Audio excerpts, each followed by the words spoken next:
Сурам, дос жөнүндө айтып бериңизчи, чыныгы дос кандай болуш керек дейт. Дос жөнүндө Кур'ан айткан: Al-akhilla yawma idin ba'duhum li ba'din adu illa al-muttaqin. Takva gana дос. Бу Алла айтып атат, мен эмес. Таквадан башкасы дос эмес. Капа болуп эле койсун. Таквадан башкасы дос эмес. Болду. Ал жөнү кызыкчылык деп коет аны.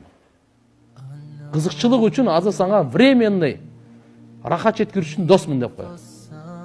Сенен пайдаланыш үчүн. Сенин байлыгыңан пайдаланыш үчүн, бийлигиңен пайдаланыш үчүн, күчүңөн пайдаланыш үчүн. Макулбу? Сенин мүмкүнчүлүгүңөн пайдаланыш үчүн досмун дей берет. Ал дос эмес. Ал дос эмес. Чыныгы дос Алла айтат. Ошон үчүн достор кыямат күнү бири-бирине душмандар дейт. Кур'андын котормосун угуп алыңыз. Al-akhilla khalilun дегендин жамы, достор деген сөз. Kur'an Allah aytат. Yawma idin kıyamet günü ba'duhum li ba'din adu.